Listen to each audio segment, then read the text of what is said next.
सब लोग, तो आपका स्वागत है यूपी बोर्ड 6 नंबर के जो मार्क्स के क्वेश्चन है हमने शुरू किए हैं। बहुत ध्यान से देखिएगा, आपको काफी हेल्प होगी। ठीक है, अगर आपको वीडियो पसंद आ रहा है, अच्छे लग रहे हैं तो आप प्लीज सब्सक्राइब कर सकते हो चैनल को, लाइक कर सकते हो, अपने दोस्तों को शेयर कर सकते हो ताकि उनकी भी हेल्प हो जाए। ठीक है, तो क्वेश्चन पढ़ते हैं। ठीक, बहुत इंपॉर्टेंट क्वेश्चन है और ये आपका ऊंचाई और दूरी का सवाल है। बहुत ही आसान सवाल होते हैं, इनमें ये ध्यान रखना है सवाल लगते कैसे हैं। ये आपका सवाल दे रखा भी पढ़ेंगे। सबसे पहले डायग्राम अगर आपने बना लिया इस क्वेश्चन का तो आपका सवाल 1 सेकंड में सॉल्व हो जाएगा। अगर डायग्राम नहीं बना पाए 1 सेकंड मतलब ये आप सवाल लगा लोगे। ठीक है ना, डायग्राम नहीं बनेगा तो सवाल नहीं लगा पाओगे। तो सबसे पहले पढ़ते हैं, कह रहा है 36 तल के एक बिंदु, ये जो दिख रहा है ना, ये ऐसे इस तरीके से, ये ऐसे कोई लाइन खींचते हो, ये 36 तल है और इसको बोलते हैं ऊर्ध्वाधर तल बोलते हैं। तो 36 तल के एक बिंदु से तो हम काम करते हैं, 36 तल पे एक हम बिंदु बना लेते हैं। यहाँ पे कहीं ये हमने बिंदु बना लिया और बिंदु ओ से, इस बिंदु का नाम क्या रख लिया हमने, ओ रख लिया। ठीक है, 20 मीटर ऊंचे भवन के शिखर का उन्नयन को, तो भवन यहाँ पे कहीं ना कहीं भवन यहाँ पर होगा। थोड़ा सा कॉमन सेंस अप्लाई करेंगे तो थोड़ा सा लाइन खींच लेते हैं। 36 तल हमने बना लिए, मान लेते हैं ये आपका तल है। ठीक है ना, क्लियर। और भवन आपका ये आपका ये हमने मतलब घर है, एक भवन है, बिल्डिंग है। ठीक है, ये हमने बना ली, थोड़ा सा टेढ़ी बन रही है तो आप मैनेज करना आप लोग। ठीक है ना, 20 मीटर ऊंचे भवन के शिखर का, यानी इस बिंदु से, और भवन का शिखर ये है, ये है।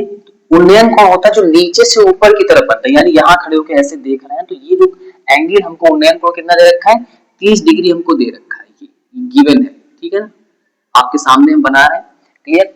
भवन के शिखर पर एक ध्वज लगा है, ये भवन है, होता है ना घरों में ऊपर झंडा लगा देते हैं, इस भवन के शिखर पे एक हमारा ध्वज लगा हुआ है, झंडा लगा हुआ है। बनाना चाहो बना सकते हो आप ऐसे, इस तरीके से कोई घर पे आपने झंडा लगा दिया है। ठीक है ना, ये है ना फ्लैग है। ठीक है, ध्वज दंड के शिखर का उन्नयन कोण 45 है। इसी बिंदु से ये जो टॉप, इसका जो शिखर का, ध्वज दंड के शिखर का उन्नयन कोण दे रखा है 45 है।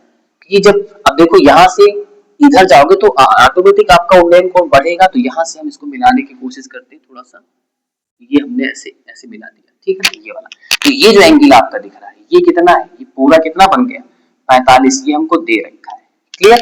अच्छा, अब कह रहे हैं ध्वजदंड की लंबाई, ये यहाँ से यहाँ तक, इसका नाम रख दो, कुछ भी रख सकते हो, ऐसा नहीं जो हम रख रहे हैं वही रखो, कुछ भी रख दो। हमने इसका नाम रख लिया, जो झंडे का शिखर है उसको हमने ए दे दिया है, और झंडे का जो नीचे जहां से ज्वाइंट है उसको बी दे दिया है। तो ए बी पूछा है, ये ए बी जो आपका है ध्वज दंड की लंबाई है, और लंबाई निकालनी, और बिंदु ओ से भवन के पाद की दूरी, भवन का पाद मतलब यहाँ से भवन का जो बेस है इसकी दूरी हमसे पूछ रहा है, ये हमको निकालना है। क्लियर हो गया, डायग्राम बन गया है। ओके, इसका नाम ए दे दिया, इसका सी दे दो।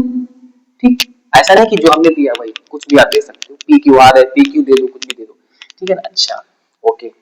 तो यहाँ पे देखो दो ट्रायंगल बनना है, एक ट्रायंगल हमारा बड़ा वाला 30 से, छोटा वाला 30 से बनना है, और बड़ा वाला इसमें कोण कितना 45।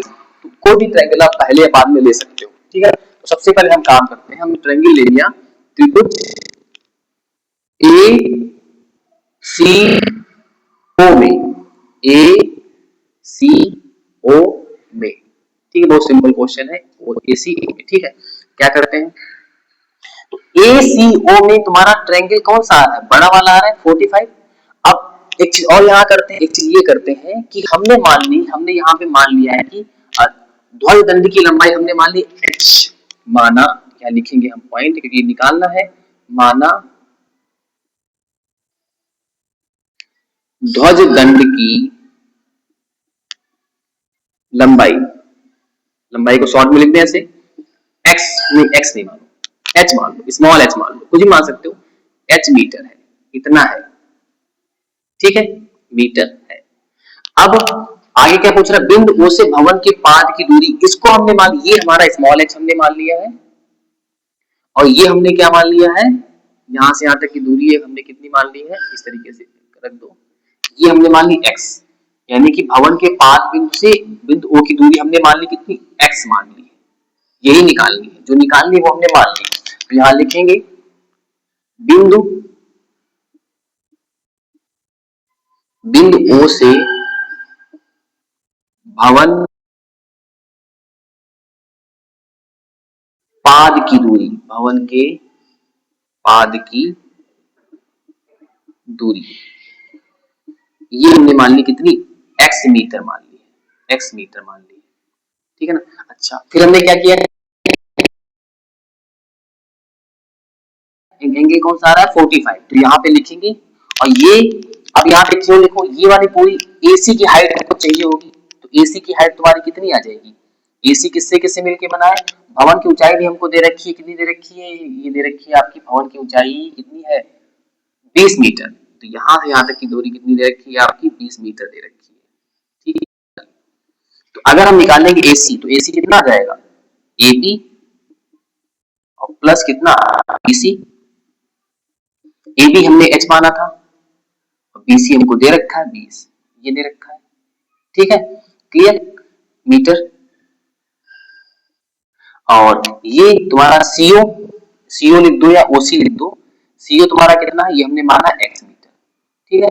ये अब हम लेंगे tan 45, क्योंकि हमारा इस एसी में कौन सा एंगल आ रहा है 45, और ये आ रहा है लंब और आधार,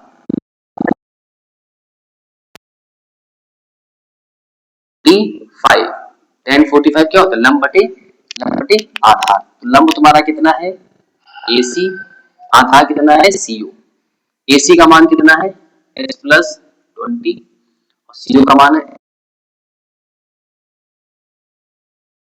1/1 कर लो, तो एच प्लस 20 डिवाइड बाई कितना एक्स, क्रॉस मल्टीप्लाई करो, तो एक्स का मान यहां से तुम्हारा कितना आ गया एच प्लस 20, ये आ गया। इक्वेशन नंबर 1 इसको दे दो, नाम दे दो, ठीक है, क्लियर। अब अगला पार्ट हम इधर करते हैं, ठीक है। अब ट्रायंगल कौन सा ले लेते हैं, छोटा वाला लेते हैं, ट्रायंगल बी सी ओ में, ट्रायंगल बी सी ओ में, ठीक है। इसमें तुम्हारा लंब और आधार वाला सिस्टम है, ठीक है ना, तो यहाँ पे हो जाएगा tan 30, tan 30 बराबर क्या होता है, लंब यहाँ पे क्या है बीसी, बीसी आधार सेम है सीओ, बीसी तुम्हारा कितना,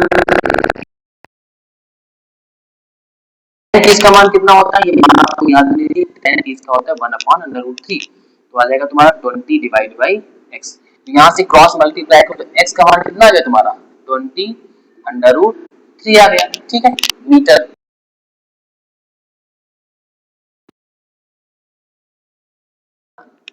बिंदु ओ से भवन के पाद बिंदु की दूरी कितनी आ गई 20/√3 मीटर। अब ये झंडे की ऊंचाई निकालनी है, इसको समीकरण 2 मानना चाहो तो मान सकते हो, ठीक है। तो इस x का मान समीकरण 2 से समीकरण 1 में रखने पर लिख दो, x का मान समीकरण 2 से समीकरण 1 में,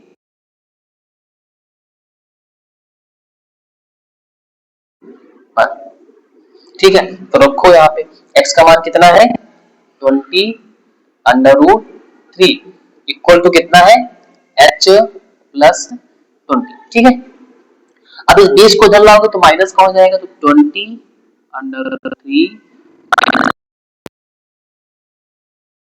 आ गया, तो यहाँ से लिख दो h बराबर कितना आ गया 20, यहाँ से कॉमन ले लो कितना आ जाएगा 20, यहाँ आ जाएगा √3 माइनस का 1, माइनस का 1, ये आपका क्या आ गया आंसर आ गया, यही पूछ रहा था, ठीक है, ठीक है, ये का आंसर आपका आ गया ये वाला, और एक आपका ये वाला आ गया। तो इसको लिखना चाहो तो लिख सकते हो कि ध्वज ध्वज दंड की ऊंचाई, यहाँ पे लिखे दे रहे हैं ध्वज दंड की ऊंचाई कितनी आ गई आपकी, ये 20/√3 माइनस 1 मीटर, ये आ गई एक। और दूसरा क्या पूछा, बिंदु ओ से भवन के पाद की दूरी, बिंदु ओ से भवन के पाद की